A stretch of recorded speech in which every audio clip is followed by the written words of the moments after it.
So many storylines heading into Daytona, but there can only be one lead story, and it's Cooper Webb. What a crazy night in Arlington. That was honestly just so-so entertainment for most of it, but oh my God, what a gift of a finish. Webb gets his second win of the season, Jet crashed out of an easy one, then rode straight into a landmine and fell again, and all these knuckleheads in the 450 class let the beast wake up from his nap. Oopsie. This championship just got injected with so much good, and this is by far the most excited I've been going into Daytona. And last year was pretty exciting too, if you only knew. So how'd we get here? 13 points between the top 5 in March? Well, Cooper Webb hung around and won in Arlington, thank you, Jet. He was shocked, almost seemed like he was laughing on the podium. I watched the gap closely, all main. Keep it under 4, bro, keep it under 4. But he couldn't, and it just about had slipped away. But then Jet goofed, and Coop sneaks one by again. The guy is unreal. It happens all the time. But for Jet, whole shot, taken off, then crashed twice, that was a first, and he should be pissed. He also should be up double digits right now, probably 18 to 20 points if you look close, and he should be pissed about that too. But I'll give him this. He didn't take the easy bait and blame Vince. The old 1-2-5 did take out Kenny, Malcolm, and Jet on Saturday night, all in the same spot without doing anything wrong. Again, voodoo. There's no other explanation. Eli Tomac is back, and some have suggested he was talking to me on the podium with the old guy comment.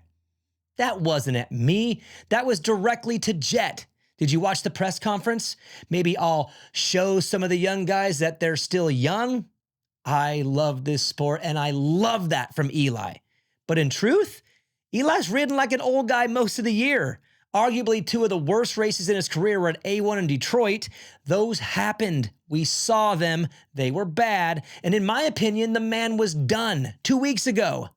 Done. But then Kenny goes 1-8. Cooper goes 7-1. Jet 3-4. Chase 8-6. It kept him alive.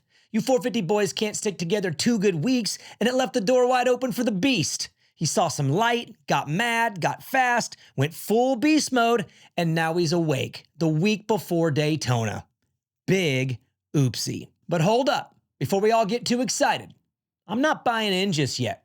I'm intrigued, not sold. Jet has the lowest points total 7 rounds into a season in the last 20 years, which is why Eli's even in this thing with them 9s and a 10 on the board. He hasn't won yet this season, and he's currently in his longest win drought ever. I'm intrigued, not sold. But he can sell me all the way. All aboard the Tomac train if he wins Daytona. Not another intriguing ride, no, a win and only a win, and I'm in. Did you know that nobody's won this championship without winning a race in the first 7 rounds before? Shout out Wardy and 6-time for getting it on 7. So if Eli pulls off this title, he makes history in a really, really rad way. But I believe this will be his toughest Daytona yet. Webb is on it and has always given him fits here. Jet's on a big open playground, and the more room he has to roam, the better he is. Remember what he did last summer? This one won't be easy, by far his toughest, but I'll make this proclamation right here, right now. If Eli Tomac wins Daytona, he wins the title. Time to talk 250 East, and the story is Austin Forkner, not Hayden Deegan. I'll get to you in a second. That was heartbreaking. That was the most scared I've been watching a race in a really long time. The way the body hit, it took them a long time to show that replay too. I thought something very bad had just happened to a guy we were all getting on board with. How could you not?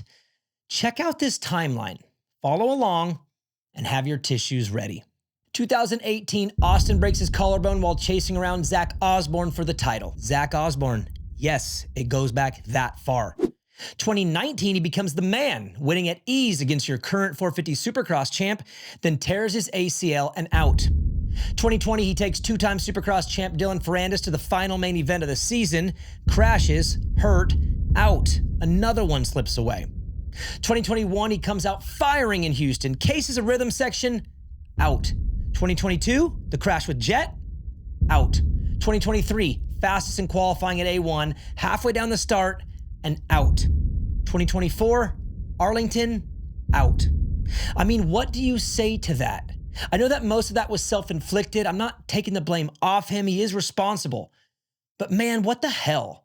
For some reason, this one hits different for me. It's because where does he go from here? You have to imagine the confusion Austin is facing as he looks back at his past, lives in the present, and stares down his future road without much clarity. Do you just saddle up and try again? Or do you make a change? If so, what? Okay, so he switched to Rhino. That's a big change, which I think is a great thing. Maybe switch teams, or just go 450. See how I'm already talking about a bounce back plan? Dirt bike racers are so one-dimensional, we just want to get back at it. It's a real sickness. But with a rap sheet like this one, you have to imagine that everything is on the table. Everything. I just hope whatever is decided, he gets his redemption. Maybe on the bike, maybe it's just in life. A guy with that much heart and resilience deserves it. But as much as I try to dissect why this keeps happening, I come up blank. I really don't get it. Prayers up, my man. Yeah, obviously, man, that's terrible to see. Austin is ripping, and to see that happen, it's sad, man.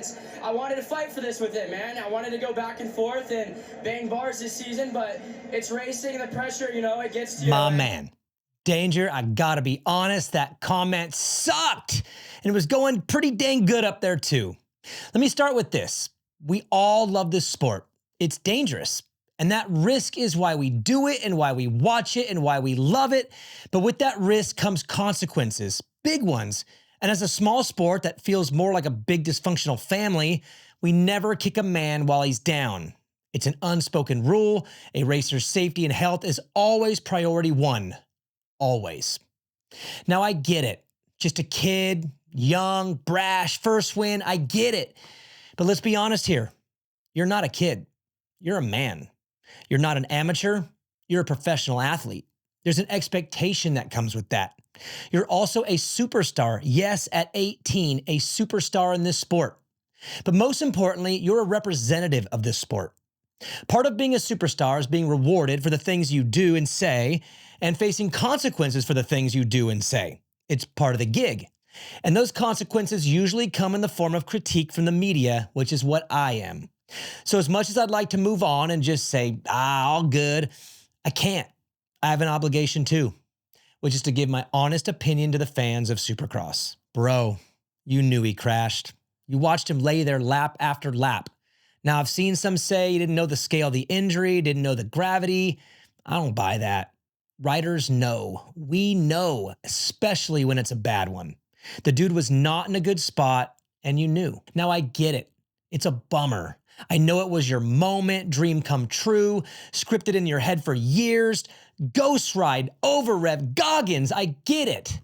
But no matter how big the moment was for you, it was not your moment. It was Austin's. Every fan in the building and every fan watching on TV was collectively consumed by him, not your win.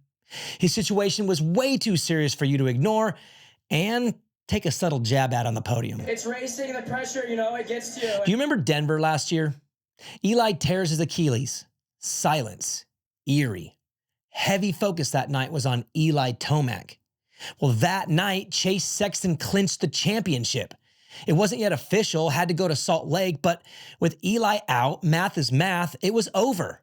It was Chase's, and he knew that on the podium. I was there. I asked him. He didn't ghost ride. He didn't rev the bike. He didn't suggest anything about pressure. He kept his emotions in check on the night he clinched his first 450 Supercross title because it wasn't his moment. It was Eli's. That's how a superstar acts. That's how a representative of our sport acts. He showed respect. He put the health of his championship rival above his own moment of glory. That is the standard. Moving forward, don't change who you are, okay? That's not the message here. We don't need another Captain America. Don't need you all censored. No, not at all. I like the brash. I want all the brash. I like the super alpha things you say. It's funny to me. You are one of the raddest pieces of our giant puzzle here, but don't forget, small sport, family sport. You are a role model whether you like it or not, and in the future, you can't be that insensitive when someone's down, especially when you were the one rewarded for it. You have to show respect and save the dramatics and all the alpha talk for another time. That other time is probably coming soon. My guess is you'll win this championship going away. It's kind of easy to see with Austin out. You'll have more big moments, way bigger moments than this. They'll throw a mic in your face and you'll probably crush it. like this. See, Austin is ripping, and to see that happen, it's sad, man. We'll see you next week.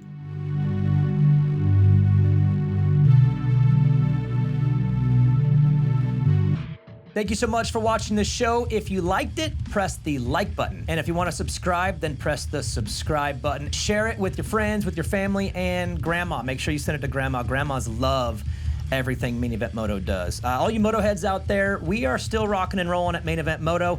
You can go to patreon.com/Main Event Moto. We do 2 shows a week now, and both of them are live streamed. Patreon.com/Main Event Moto, and we will catch you on the next show.